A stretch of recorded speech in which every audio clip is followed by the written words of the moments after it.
ईदी अमीन जब सरबराह बने थे ताहियात, तो उन्होंने अपने दौर में यही किया था कि तमाम सरकारी इदारों पे एक जनरल को बिठा दिया था और वो ज़ाहिर ताहियात बन गए थे और वो काफ़ी अरसे तक रहे थे और उसके बाद उसका उन्होंने मुल्क का सत्यानाश कर दिया था।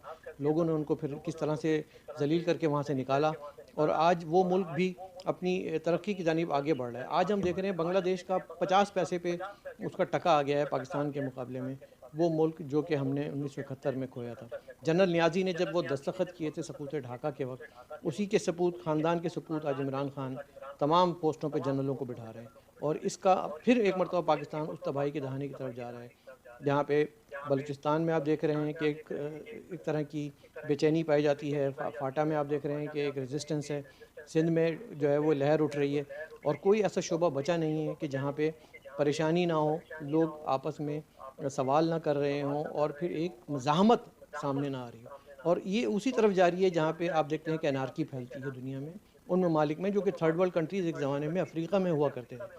तो अगर हम इसी रविश रविश पे चलते रहे, तो फिर एक दिन ऐसा आएगा कि हम यही सोचते रहेंगे कि पाकिस्तान इस्लाम का क़िला है, इस्लाम ख़तरे में है, हिंदुस्तान हमारा दुश्मन है और फ़ौज जो है वो हमारी मुहाफ़िज़ है और पाकिस्तान इस्लाम का जो है उम्मा का लीडर है और ख़लीफ़ा जो है वो इमरान ख़ान है।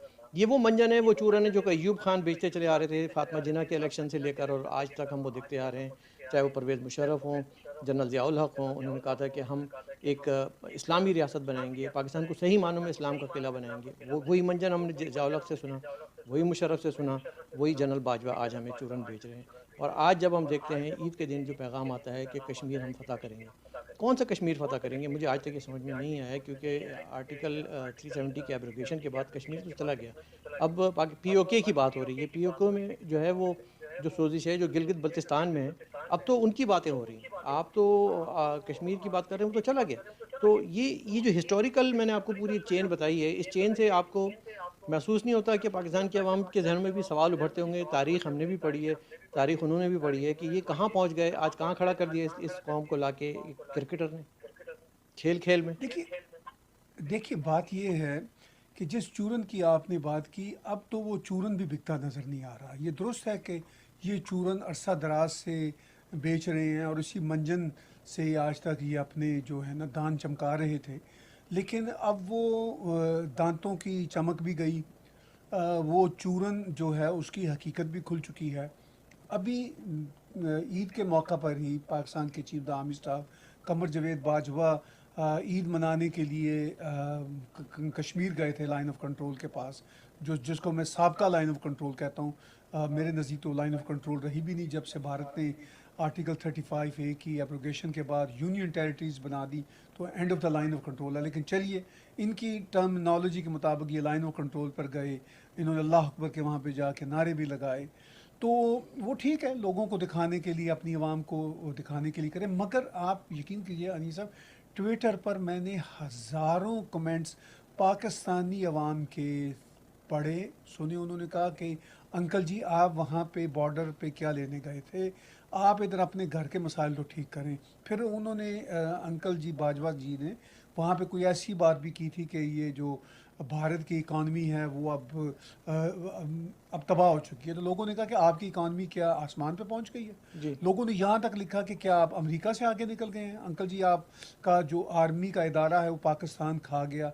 अच्छा, ये बात कोई इंडियन ट्रोल्स नहीं कर रहे थे, वो सारी की सारी उर्दू में लिखी हुई थी, और वो उर्दू थी जो मतलब पाकिस्तानी स्टाइल की उर्दू है, जो जी। बिल्कुल गली मोहल्लों जी, के जी, स्टाइल जी, की होती जी। है ना उर्दू। ठीक है ना? अच्छा, फिर मैंने उन उन सैकड़ों ट्विटर अकाउंट्स पर घंटों लगा के मैंने चेक किया कि ये कौन हैं लोग। वो बेचारे आम आवाम थे। जी। तो मतलब ये जो चूरन है जिसकी आप बात कर रहे हैं, जिससे दिल बहला रहे थे अपना भी और पूरी कौम का, वो चूरन भी अब जो है ना उसका जो उसकी तासीर ना ख़त्म हो चुकी हुई है। बिल्कुल ख़त्म। और इस बात का अंदाज़ा इनको भी है कि ये अब चूरन बेचूरन हो चुका है। लेकिन बस वो चूँकि उनके पास कुछ और बेचने को है नहीं, तो जैसा भी अब चूरन उसमें से बरकत खैर और हर चीज़ निकल चुकी है, और उसमें चूरन की तासीर ही नहीं रही हत्ता जी। के। लेकिन फिर भी बेचने को कुछ नहीं है तो क्या बेचें? वो फिर इसी को बेचेंगे और बेचते चले जा रहे हैं। नहीं, दूसरी बात ये भी है ना कि वो ये जो जिसकी बात उन्होंने की थी वो स्टेटमेंट मुझे याद है। उन्होंने कहा कि हिंदुस्तान की इकॉनमी इस वक़्त ایٹ دا ورج آف جسے کہنا چاہیے کہ تباہی کے دہانے پہ پہنچ گئی ہے. لیکن انہیں شاید یاد نہیں کہ اس وقت ہندوستان ابھی بھی N95 ماسک سب سے زیادہ بنا رہا ہے، وینٹیلیٹر بنا رہا ہے اپنے ملک میں، اور ساتھ ساتھ اس کے ریزرو میں بھی تقریباً 400 ارب روپیہ پڑا ہوا ہے. بات کر رہے ہیں 400 ارب ڈالر سے زیادہ ان کے ریزرو میں پڑا ہوا ہے. پاکستان کے پاس شاید 10 سے 12 بلین ڈالر ہے. اچھا پھر کہتے ہیں ہم چھوٹا ملک ہیں. اب اگر آپ چھوٹا ملک بھی ہیں تو 1/5 یا 1/6 تو ہے نا. جی تو آپ کے پاس بھی کوئی 100 بلین ڈالر تو ہونا چاہیے تھا نا. لیکن آپ وہ کشکول لے کے پھر رہے ہیں. کچھ تو خوف خدا کریں، نہیں کرتے. کچھ تو شرم کریں. پاکستانی عوام کے پر خدا کا یعنی خدا کی مہربانی کا باعث بنے، سچائی کو قبول کریں. اور دیکھیے جہاں سے انیس بھائی آپ نے بات چیت شروع کی تھی میں اس کے ساتھ جوڑوں گا. اب یہ ہے کہ چائنا میں تھوڑا سا سٹینڈ آف ہوا.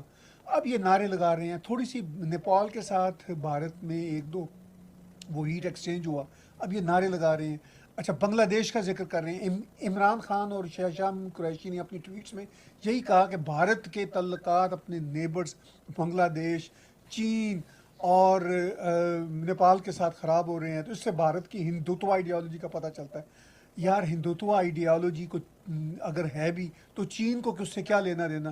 پہلے بات چین سے اپنے مسلمانوں کی تو کرے نا، جس میں چین نے آپ کے ملینز مسلمانوں کو کنسنٹریشن کیمپ میں رکھا ہوا. شرم آتی نہیں آپ کو؟ پاکستان کے پرائم منسٹر کو ذرا بھی غیرت نہیں ہے. جب اس سے کو پوچھ رہا ہے تو کہتا ہے مجھے پتہ ہی نہیں چین میں مسلمانوں کا کیا حال ہے. ذرا چین سے وہ بات کرو نا. اب چین کو ہندوستان کے ساتھ ہندوتوا پہ تو کوئی ایشو نہیں ہوگا نا. اب یہ برما کا ٹھیکہ بھی لیتے ہیں. برما میں وہ یعنی میانمار جو کنٹری کا نیا نام ہے، اس میں جو سب سے بڑی پشت پناہی حاصل ہے اس ملک کو وہ چین کی ہے. اچھا ان کو شرم نہیں آتی کہ اب چین سے اس مسئلے پہ بات کریں. اچھا بنگلہ دیش کی بات کرتے ہیں تو میری ہنسی چھوٹ جاتی ہے کہ بنگلہ دیش سے یہ کیا بات کریں گے. کیا یہ بنگلہ دیش کو انسٹیگیٹ کر سکتے ہیں پاکستانی؟ انبلیویبل. مطلب ان کے جو یہاں پہ ڈپلومیٹس پاکستان کے بنگلہ دیش میں جاتے ہیں وہ سب سے ٹفسٹ اسٹیشن ہوتا ہے ان کے لیے. جی اور بنگلہ دیش کا آج بھی مطالبہ ہے کہ پاکستان ہم سے بات کرنے کے بجائے پہلے معافی تو مانگے نا جو اس کی آرمی نے ہمارے ساتھ کیا ہے. اچھا نیپال کے ساتھ آپ وہ جو بیگانے کی شادی والی بات ہے، نیپال کے ساتھ آپ کی کتنی دوستی ہو سکتی ہے as opposed to India? India آپس میں وہ کوئی تھوڑی سی کسی مسئلے پہ کانفلکٹ کی بات بھی وہ کر سکتے ہیں، لیکن وہ ایک ہی کلچر کے ایک ہی بیک گراؤنڈ کے لوگ ہیں. آپ تو ایک دو قومی نظریے کی بنیاد پر ایک دوسرے کلچر دوسری طرف کے لوگ ہیں. تو آپ کیسے کیا بندھن ہوگا آپ کا نیپال کے ساتھ؟ جی اچھا جی بنگلہ دیش کی بات کرتے ہیں میری ہنسی چھوٹ جاتی ہے کہ بھئی آپ بنگلہ دیش کے ابھی بھی مامے بننے کی کوشش کر رہے ہیں. فور گاڈ سے کم آن، کوئی تو خوف خدا کرو یار. نہیں، بات وہی ہے کہ ہم لوگ، میں نے آج ایک ٹویٹ کی کہ ہم پاکستان اس وقت یہ جنگ کا متحمل نہیں ہو سکتا. We can not afford a war. اس کی وجہ کیا ہے؟ اس کی وجہ میں بتاتا ہوں. ہماری عوام جو ہے پبلک، وہ کرونا سے لڑ رہی ہے، اور ہماری جو فوج ہے وہ بیان بازی اور ٹویٹر پہ لڑ رہی ہے. ہماری ہمارا جو پرائم منسٹر ہے وہ نتھیا گلی میں پکنک منا رہا ہے، اور ہماری جو ISI ہے وہ عورتوں کے جو آپسی جھگڑے ہیں چیٹنگ کے اور اس کے وہ سلجھا رہی ہے، اور اس میں وہ انوالو ہو رہی ہے.